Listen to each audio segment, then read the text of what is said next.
بسم اللہ الرحمن الرحیم۔ آج ہم انشاءاللہ غسل سے متعلق کچھ احکام پڑھیں گے، چونکہ ہمارے ابھی طہارت کا ہی باب چل رہا ہے۔ غسل کب فرض ہوتا ہے اور غسل کا طریقہ کیا ہے؟ رسول اللہ صلی اللہ علیہ وسلم نے فرمایا ان اللہ لا یستحی من الحق، اللہ تعالی حق بات کو بیان کرنے سے حیا نہیں کرتے۔ تو غسل کے جو مسائل ہیں ان میں بھی بعض دفعہ کچھ ایسی باتیں آتی ہیں جو بظاہر حیا کے خلاف ہیں، لیکن علم کی ایک بات ہے، سیکھنے اور سکھانے میں حیا اگر کریں گے تو پھر ظاہر ہے ساری زندگی جاہل ہی رہے گا انسان۔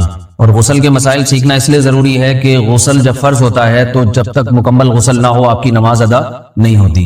رسول اللہ صلی اللہ علیہ وسلم نے فرمایا الماء من الماء، حدیث ہے کہ غسل فرض ہوتا ہے خواہش نفس کے ساتھ جسم سے منی خارج ہونے سے۔ مرد پہ غسل کب فرض ہوگا؟ جب اس کے جسم سے شہوت کے ساتھ منی خارج ہو۔ منی بالکل سفید رنگ کی چیز ہے، ایک ہوتی ہے مزی۔ شہوت پیدا ہونے سے اگر کسی کے مرد یا عورت کے صرف رطوبت خارج ہونا شروع ہو گئی اس سے غسل فرض نہیں ہوتا۔ جب تک مکمل شہوت پوری نہیں ہو جاتی اور مادہ منویہ خارج نہیں ہو جاتا، چاہے احتلام کی صورت میں ہو یا کسی بھی طرح سے ہو۔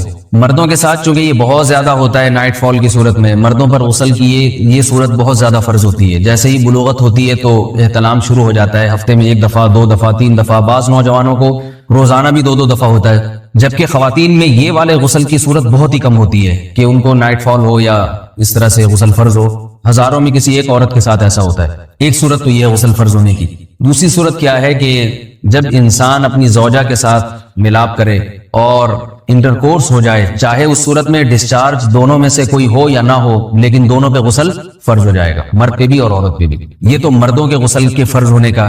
مردوں کے غسل میں ایک چیز یہ بھی ہے کہ اگر آپ نے رات کو نیند کی اور صبح آپ اٹھے اور آپ نے کپڑوں پہ نشان دیکھا، اب آپ کو یہ پتہ نہیں چل رہا کہ یہ منی کا نشان ہے یا مزی کا ہے، تو بھی آپ پر غسل کرنا فرض ہے۔ یہی سمجھا جائے گا کہ یہ آپ خواب میں ڈسچارج ہوئے ہیں۔ عورت پر جو غسل فرض ہوتا ہے ایک اور صورت میں ہوتا ہے کہ جب خواتین کو ایام آنا بند ہو جاتے ہیں، حیض یا نفاس سے جب پاک ہو جائیں تو بھی ان پہ غسل فرض ہے۔ یہ تو غسل کی فرضیت سے متعلق احکام تھے۔ کچھ چیزیں ایسی ہیں جن میں غسل سنت ہے، فرض نہیں۔ جمعہ کے دن غسل کرنا رسول اللہ صلی اللہ علیہ وسلم نے بہت زیادہ تاکید کی ہے۔ سنت کی 2 قسمیں ہیں، سنت مؤکدہ اور سنت غیر مؤکدہ۔ مؤکدہ وہ ہوتی ہیں کہ جن کو چھوڑنے کا اگر کوئی معمول بنا لے تو گناہ کا خطرہ ہے اور ایسا شخص قابل ملامت ہے، اسے شریعت ملامت کرتی ہے، برا بھلا کہتی ہے۔ تو غسل سنت مؤکدہ ہے ہفتے میں 1 مرتبہ، چاہے جمعے کے دن ہو یا کسی بھی دن ہو۔ جو مسلمان ہفتے میں 1 دفعہ بھی نہیں نہاتا، وہ کتنا ہی نیٹ کلین ہو، مگر شریعت کی نظر میں وہ قابل ملامت ہے، اسے تانے دینے چاہیے کہ شرم نہیں آتی ہو مسلمان مگر رہتے ہو بھنگیوں اور چماروں کی طرح۔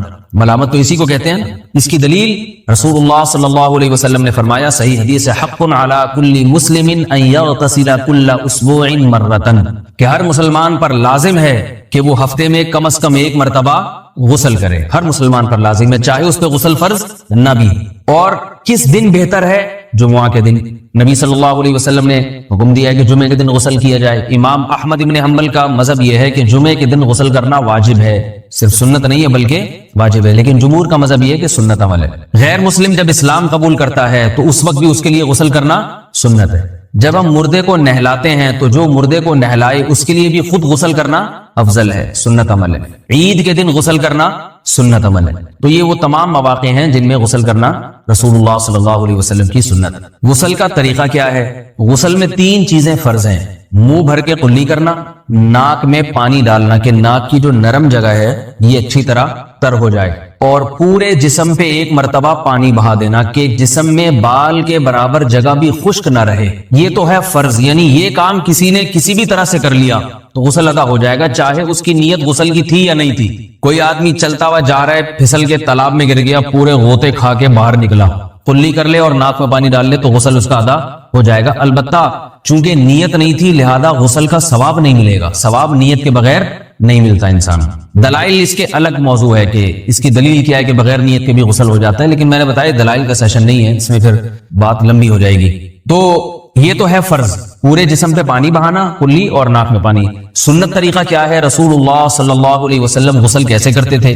سنت طریقہ جس پہ جو اختیار کرنا چاہیے وہ طریقہ یہ ہے کہ جب آپ غسل کے لیے بیٹھیں تو سب سے پہلے وہ جگہ دھوئیں جہاں نجاست اور ناپاکی لگی ہوئی ہے۔ نائٹ فال ہوا، کسی کو احتلام ہوا، تو جہاں جہاں گندگی لگی ہے پہلے اس جگہ کو دھوئیں، استنجا کریں، شرمگاہ کو دھوئیں اچھی طرح، سمجھ رہے ہیں بات کو؟ اس کے بعد ہاتھ دھوئیں اور مکمل وضو کریں، جیسے ہم عام حالات میں وضو کرتے ہیں. مکمل وضو کرنے کے بعد دائیں کندھے پہ پانی ڈالا، لیفٹ سائڈ پہ پانی ڈالا.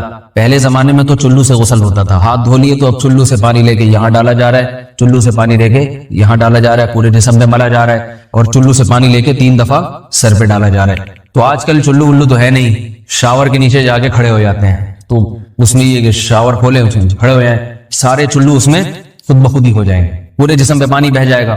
نبی صلی اللہ علیہ وسلم کے دور میں یہ جدید چیزیں نہیں تھی، شیمپو اور صابن. تو آپ صلی اللہ علیہ وسلم بیری کے پتوں سے غسل کی ترغیب دیا کرتے تھے. بیری کے پتوں کو اگر پانی میں پکایا جائے تو پانی میں میل کچیل صاف کرنے کی صلاحیت بہت بڑھ جاتی ہے. ہمارے زمانے میں اس تکلف کی ضرورت نہیں ہے، صابن ملتے ہیں اس سے نہایا کریں. بہرحال کہنے کا مقصد یہ آپ لوگوں سے تو یہ سنت طریقے سے غسل ہو جائے گا آپ کا. سمجھ رہے ہیں بات کو؟ سب سے پہلے استنجا کیا، اس کے بعد وضو کر لیا، اس کے بعد غسل کر لیا. اگر کسی نے غسل میں وضو نہیں کیا اور ویسے ہی پورے جسم پہ پانی بہا دیا تو بھی اس کا وضو خود بخود ہو جائے گا. اس غسل سے وہ نماز پڑھ سکتا ہے، کیونکہ بعض لوگ غسل کرنے کے بعد دوبارہ وضو کر رہے ہوتے ہیں. اس کی ضرورت نہیں ہے، کیونکہ جب غسل کرتے ہیں تو وضو والے اعضاء تو خود بخود اس میں دھل جاتے ہیں. یہ ہے غسل کا طریقہ.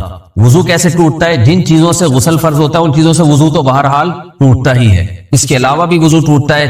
اس سے پچھلے لیکچر میں نے کچھ تفصیل بتائی تھی کہ نجاست جسم سے کہیں سے بھی خارج ہو جائے یا نجاست نکل کے بہ پڑے. اگر قضاء حاجت کی جگہوں سے نجاست خارج ہوئی ہے تو نظر بھی آ جائے وضو ٹوٹ جائے گا، اور قضاء حاجت کے علاوہ جگہوں سے اگر نجاست خارج ہوئی ہے، خون وغیرہ ہے جیسے، تو جب تک نکل کے بہے گا نہیں تو اس وقت تک وضو نہیں ٹوٹے گا. سمجھ رہے ہیں بات کو؟ وضو کا طریقہ کیا ہے؟ سب سے پہلے دونوں ہاتھوں کو دھویا جائے، 3 دفعہ کلی کی جائے، مسواک کی جائے، 3 دفعہ ناک میں پانی ڈالا جائے. پھر پورے چہرے کو، پیشانی یہ جو ہے جہاں سے پیشانی ہماری شروع ہو رہی ہے اور تھوڑی کے نیچے، تھوڑی جہاں ختم ہو رہی ہے، اور ایک کان کی لو سے دوسرے کان کی لو تک 4 اعضاء ہیں وضو میں دھونا فرض ہیں. 1 چہرہ، نمبر 2 بازو، نمبر 3 سر کا مسا، چوتھائی سر، اور نمبر 4 پاؤں کو دھونا. اس کی دلیل قرآن مجید کی مشہور آیت ہے فَاغْسِلُوا وُجُوهَكُمْ وَأَيْدِيَكُمْ إِلَى الْمَرَافِقِ. اللہ فرماتے ہیں ایمان والو جب نماز کا ارادہ ہو تو اپنے چہروں کو اور اپنے ہاتھوں کو دھو، سر کا مسا کرو اور پاؤں کو ٹخنوں سمیت دھو. دھونے کا حکم ہے قرآن مجید میں. البتہ سر کے بارے میں یہ نہیں ہے پورے سر کا مسا کرو، بلکہ آ رہا ہے وَامْسَحُوا بِرُؤُوسِكُمْ. با کا لفظ ہے، با آتی ہے تبعیض کے لیے کہ سر کے بعض حصے کا مسا. اب بعض حصے کا قرآن حدیث میں کہیں تذکرہ نہیں ہے، تو اس میں فقہاء کرام کے اجتہادات ہیں. امام شافعی فرماتے ہیں تھوڑا سا بھی ٹچ کر لیا سر کو ہو جائے گا. امام ابو حنیفہ فرماتے ہیں نہیں، کم از کم 1/4 کا ہونا ضروری ہے. سب کے اپنے اپنے دلائل ہیں، ان دلائل میں نہیں جاتا. فقہ حنفی کو جو فالو کرنے والے ہیں تو ان کو چاہیے کم از کم 1/4 سر کا مسا، یہ فرض ہونے کے لیے ضروری. مگر سنت کیا ہے؟ پورے سر کا مسا. نبی صلی اللہ علیہ وسلم دونوں ہاتھوں کو بھگو کے پورے سر کا مسا کرتے تھے ایسے. سمجھ رہے بات کو؟ اور مسا کے جو یہ ٹیکنیکل طریقے ہیں کہ آپ یوں پہلے انگلی بنائیں، پھر یوں لے کر جائیں، پھر یوں گھما کے لائیں، پھر یوں، یہ ٹیکنیکل طریقے حدیث سے ثابت نہیں. مسا کا طریقہ کیا ہے؟ بھیگا ہوا ہاتھ لے کے ایسے پورے سر کو ہو گیا. پھر حدیث میں یہ بھی ہے کہ یوں لے جاؤ اور یہ بھی ہے کہ 2 واپس بھی لے کر آؤ، دونوں طرح سے ثابت. تو ایسے بھی کر سکتے ہیں کہ یوں لے جائیں، اور ایسے بھی کر سکتے ہیں لے کے جائیں اور پھر واپس بھی لے آئیں. دونوں طریقے جائز ہیں، لیکن کم از کم سنت اتنی ہے کہ پورے سر کا مسا ہونا چاہیے. بعض لوگوں کو شو مارنے کا شوق ہوتا ہے، اگر وہ واپس لائیں تو بال ان کے خراب ہو جاتے ہیں، کہتے ہیں یار یہ پھر مسئلہ خراب ہو جائے گا. تو پھر ایسے لوگ صرف یوں ہی لے جائیں کافی ہے. افضل تو یہ کہ یوں بھی لے جائیں، یوں بھی لے جائیں، دونوں طرح سے صحیح ہے. بہرحال دونوں حدیث سے ثابت ہیں. سمجھ رہے بات کو؟ اور یہاں ایک اہم مسئلہ بتا دوں، قرآن مجید نے پاؤں کو دھونے کا حکم دیا ہے، پاؤں پہ مسا کرنے کا حکم نہیں دیا. اور حدیث میں خفین پر مسا کرنے کا حکم ہے. تو قرآن اور حدیث کو فقہاء نے جمع کیا ہے. لہذا وہ موزے جن میں آسانی سے پاؤں دھوئے جا سکتے ہیں ان میں چاروں ائمہ کے نزدیک پاؤں پہ مسا کرنا جائز نہیں. سعودی عرب میں جو بعض سلفی حضرات اور یہاں ہمارے ہاں بھی اہل حدیث حضرات نے عام موزوں پر بھی جو مسا کی ایک روایت ڈال دی ہے، اسلاف میں، تابعین، تبع تابعین میں اور چاروں ائمہ کے مذاہب میں اس کا ثبوت نہیں ملتا. اگر اسلاف میں کوئی قائل بھی ہے تو ایک شاذ قول، اکا دکا قول ملتا ہے، ورنہ یہ ائمہ اربعہ کے مذہب کے خلاف ہے. اور جو احادیث جو نقل ہوتی ہیں صحیح سند کے ساتھ ان کے بھی خلاف اور قرآن کی آیت کے بھی خلاف ہے. اس لیے کسی نے عام ساکس پہ اگر مسا کر لیے، جو عام طور پہ آفس پہن کے جاتے ہیں لوگ، اس میں تو پاؤں، آپ اگر ساکس کو پانی کے نیچے رکھیں پورا پاؤں دھل جائے گا آرام سے.